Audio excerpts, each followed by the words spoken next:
Durissimo scontro in Consiglio Comunale dove si dibatteva sulla cosiddetta lista nera del sindaco, violente contestazioni del pubblico al primo cittadino che ha definito fascisti i manifestanti. La Guardia di Finanza di Venezia ha arrestato 3 giovani per detenzione di 18 kg di sostanze stupefacenti. I finanzieri hanno individuato una rete di spaccio con base sulla terraferma veneziana. Camion a rimorchio finisce di traverso lungo la careggiata dell'autostrada 27 tra gli svincoli di Mogliano e l'allaccio della 57 in direzione Tessera. Nessuna persona ferita ma traffico in tilt per ore. In occasione della Giornata Mondiale della Salute, sabato a Venezia si svolgerà la manifestazione regionale per la sanità pubblica, in particolare per la tutela della salute mentale.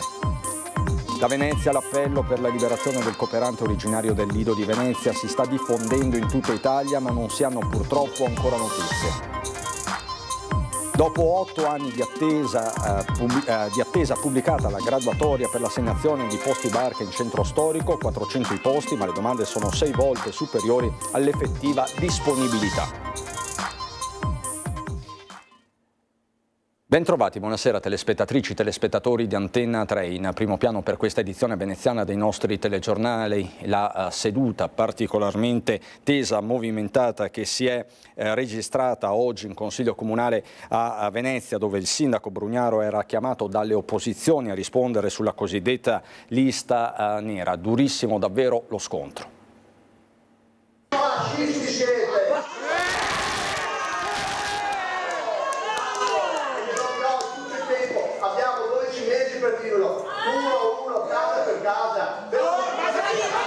È finito più o meno con queste parole, pronunciate in un'atmosfera infuocata, il Consiglio Comunale di Venezia, nel quale le opposizioni interrogavano il sindaco sulla cosiddetta lista nera. L'aria si fa tesa già prima della seduta, quando una mezza dozzina di persone, capitanate dal presidente di municipalità di Chirignago Zelarino, Francesco Tagliapietra, si piazza davanti al pubblico, arrivando da un'entrata diversa da quella degli altri spettatori.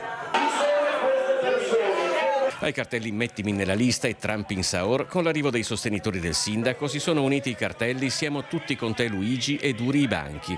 La cosiddetta lista nera è un documento sequestrato nell'ambito dell'inchiesta Palude con nomi di persone che in questi anni avrebbero mancato di rispetto al sindaco. Era contenuta in un formato cartaceo in una cartellina all'interno di un armadio nell'ufficio a me assegnato presso il polo tecnico della Carbonifera. Era presente una tabella con le seguenti voci di colonna: cognome e nome, contenuto dell'offesa, in sintesi. Al termine dell'intervento di Brugnaro, la giunta e la quindicina di consiglieri di maggioranza presenti di persona si alzano in piedi ad applaudire in una standing ovation di qualche minuto, separati da una ventina di metri dalla folla dei contestatori che ha accolto le parole del sindaco con tutt'altro spirito. Spero che gli elettori se ne ricordino l'anno prossimo quando andremo a votare, visto che in presenza di scandali ripetuti come le spese elettorali, come l'inchiesta Palude, vedremo cosa porterà, e anche questa schedatura di massa che in nessun'altra città italiana e nessun paese democratico si è mai vista. La risposta del sindaco è giudicata insufficiente dalle opposizioni. Nell'interrogazione si chiedeva tra l'altro se la giunta comunale abbia deliberato in merito a tale procedura, quali risorse pubbliche siano state impiegate per la raccolta di tali informazioni, se corrisponda al vero che siano stati monitorati anche dipendenti comunali. Il sindaco ha continuato con il suo stile di violenza verbale e di protervia, sostanzialmente ancora continuando a minacciare cause civili a destra e manca con l'evidente intento intimidatorio. Credo che si sia stato fatto tanto rumore per nulla, nel senso che questa famosa lista nera io personalmente non l'ho mai vista, è oggetto di sequestro della Guardia di Finanza, rientra tra una serie di atti di cui mi pare la Cassazione abbia addirittura disposto la distruzione. Certo è che maggioranza e opposizioni non sono mai state così distanti. Sono nella lista nera del sindaco per il sultanato del Brugnei, che è una satira. Ad assistere al dibattito sulla cosiddetta lista nera del sindaco in Consiglio Comunale a Venezia c'è anche chi nella cosiddetta lista nera c'è davvero, come per quanto pubblicato su Facebook il content creator per siti web e campagne di comunicazione Giovanni Veronese. Il sultanato del Brugnei è il piccolo regno del famoso sultano Grebano II. Grebano II è un sultano autocratico che decide tutto da solo e questo corrisponde molto a Venezia. È offensivo o no, secondo? Ma assolutamente, la satira è stata sdoganata da sentenze della Cassazione, è satira. Poco distante conosciamo GP Cremonini, musicista e ristoratore di alto livello. È tornato a Venezia dopo un lungo periodo a Parigi, trovando, ci dice, una città completamente cambiata. Ero molto incuriosito da questa faccenda di sta lista che mi ha impressionato e ero incuriosito di sapere anche cosa voleva dire il sindaco, cioè, ci possono essere delle ottime ragioni, però l'unica buona ragione che mi ha tirato fuori è stato che il problema di quella lista è che è stata scoperta, non che esistesse. Il presidente della municipalità di Chirignago e Zeladino, Francesco Tagliapietra, invece tra il pubblico per sostenere il sindaco. Io non entro nel merito delle interrogazioni, non entro nel merito, io sono qui in qualità di rappresentante della municipalità e rappresentante di ciò che la cittadinanza ci è vicina. Quella di Tagliapietra è per una posizione minoritaria rispetto a chi oggi è arrivato a Cafarsetti. Non è normale che una giunta, che un sindaco abbia delle liste di proscrizioni e che all'interno di queste liste di proscrizione ci siano associazioni, cittadini che contrastano democraticamente quello che non è stato fatto. Si guardi le strade in terraferma, a parte qualche lavoro che è stato fatto, sì, ma a Ciderbonina non si cammina, i marciapiedi e qualcuno ha pensato di investire su altre cose che non sono le priorità ai cittadini. Prima di tutto è la casa e non i boschi. Abbiamo sentito dire praticamente qualsiasi cosa, di ributtare le accuse sulla gente, accusando la cittadinanza che qui di essere quella che minaccia, no? Questo sindaco e questa giunta e impedisce che possano esprimere quello che hanno da dire. Tra i consiglieri comunali, intanto, mai come ora, maggioranza e opposizione appaiono distanti. Siamo in un clima di vendetta, tremenda vendetta. Quello che dice il sindaco che farà alla fine del suo mandato non è altro che intimidazione di tutti quelli che dissentono dal suo operato. Mia speranza che il clima torni tranquillo anche da parte dell'opposizione, perché scene che abbiamo visto in Consiglio devo dire che sono un po' troppo eccessive, che si torni al confronto normale e si torna a lavorare tranquillamente. La cronaca: André Morana, il 28enne di Chioggia, condannato per l'omicidio nel 2022 del suo vicino di casa Paolo Marangon, morto sbattendo la testa a causa di uno schiaffo, avrebbe picchiato un 15enne mandandolo all'ospedale. Questo perché il ragazzino domenica scorsa l'avrebbe visto e segnalato mentre Morana rubava una bicicletta. I genitori del 15enne l'hanno denunciato ai carabinieri. Al momento il 28enne, in attesa che la sentenza di condanna diventi definitiva, poi starà al PM decidere se richiedere una qualche misura cautelare nel caso dovesse ritenere il 28enne un pericolo sociale. E c'è un ennesimo caso di maltrattamenti di cui dobbiamo darvi conto. Un 24enne è stato arrestato dai carabinieri di Venezia per maltrattamenti alla compagna. A denunciare l'accaduto alla madre della vittima, preoccupata per le continue violenze subite dalla figlia. L'uomo avrebbe inoltre messo in atto minacce verbali nei confronti della compagna, costretta ad abbandonare l'abitazione. Le indagini hanno accertato una serie di comportamenti dolosi verso la donna. Per questo la procura ha richiesto la custodia cautelare in carcere del 24enne, portato alla casa circondariale di Santa Maria Maggiore a Venezia.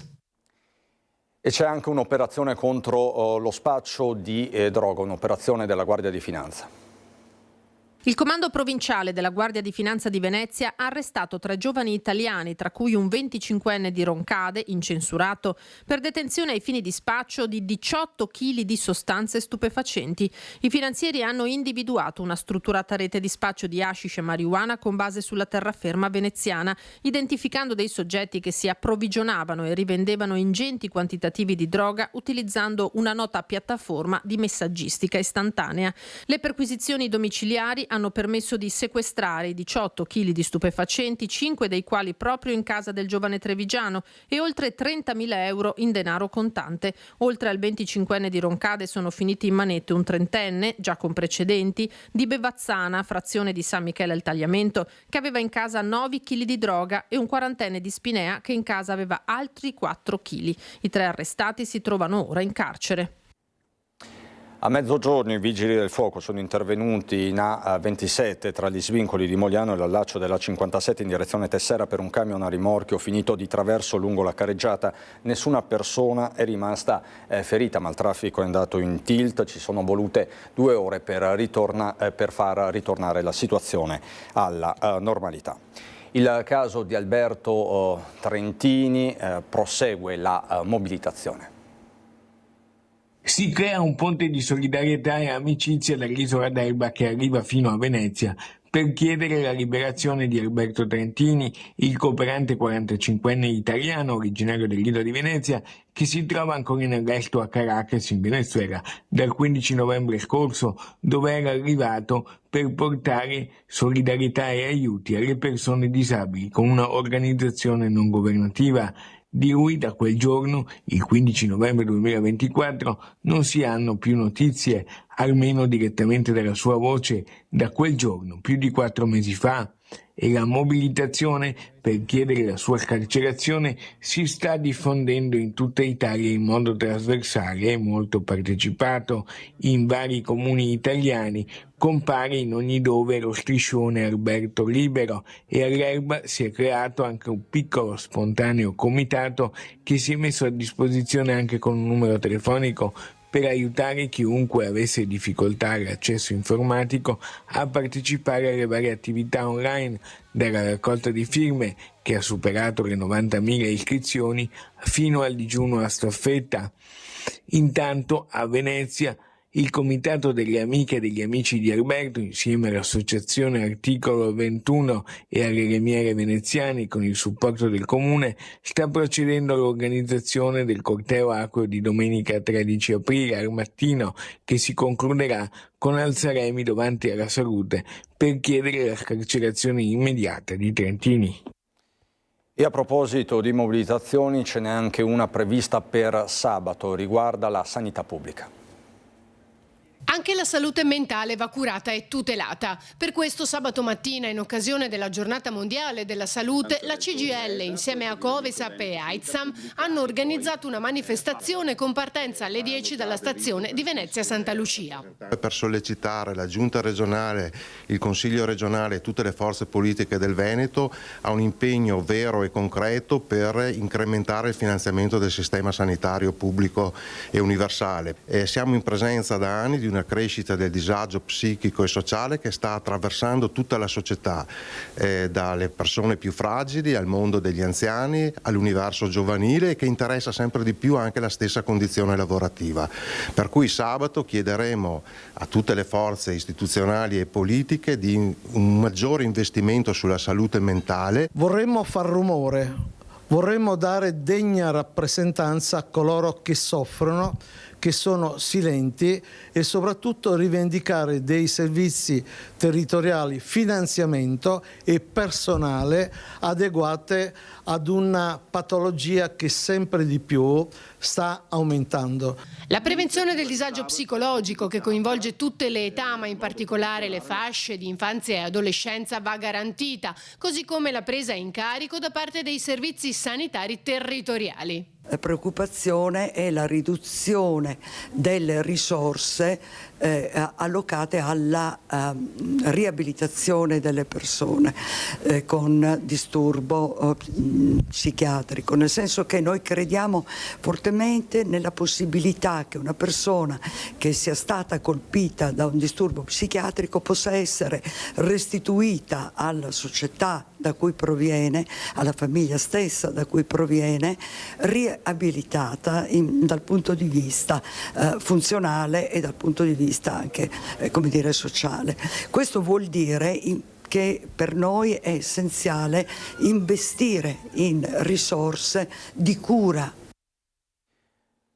Parliamo di posti e barca, ritorniamo in laguna.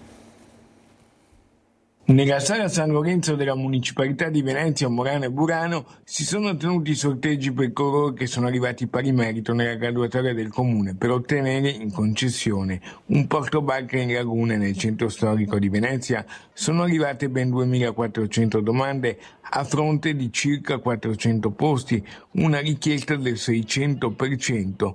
più alta rispetto all'effettiva capacità, a testimonianza di una notevolissima richiesta. Da molto tempo che i cittadini veneziani aspettavano un bando per l'assegnazione dei posti acqua, che sono una cosa fondamentale per una città che vive e si muove quotidianamente nell'acqua. Il bando, dopo tanti anni, 8 per la precisione, finalmente è stato realizzato, ha avuto una grandissima partecipazione. Sono state pubblicate nuovamente dal Comune di Venezia, che ha indotto il bando, le graduatorie corrette e aggiornate dopo una serie di segnalazioni e di anomalie evidenziate dai cittadini e concessionari. Il presidente della Municipalità di Venezia, Marco Borghi, sottolinea l'importanza di questo tassello a lungo atteso. Rivedere alcuni parametri e ripubblicarla in maniera definitiva. Ecco, questo è un piccolo neo che ovviamente speriamo al più presto possa risolversi. Attesa per lo spettacolo unico di Ottavia Piccolo. Matteotti, anatomia di un fascismo, è lo spettacolo relatrice di cinema e teatro Ottavia Piccolo, Palma d'Oro al Festival del Cinema di Cannes nel 1970, porta in scena a teatro il 4 aprile alle ore 19 al Teatro Goldoni di Venezia, scritto da Stefano Massini con regia di un'altra ridense, Sandra Mangini, nell'unica tappa veneziana del tour. Un testo che parla di Matteotti, ovviamente, siccome Stefano Massini l'aveva scritto già 1 anno e mezzo fa, prima ancora che il centenario di Matteotti facesse così tornare diciamo nelle orecchie di tutti noi la storia di questo deputato socialista che è stato ucciso e che è diventato un po' un simbolo, un eroe. Una riflessione di Ottavia Piccolo, accompagnata in scena da 6 musicisti, profonda sul personaggio e sull'uomo di Matteotti, compresi i suoi affetti e la famiglia. Lui era nato in Polesine e l'amore per la sua gente l'aveva spinto a occuparsi di loro e essere votato e diventare deputato onorevole al Parlamento. In scena ci sono io che naturalmente racconto sia Matteotti sia sua moglie Velia Titta e poi 6 musicisti.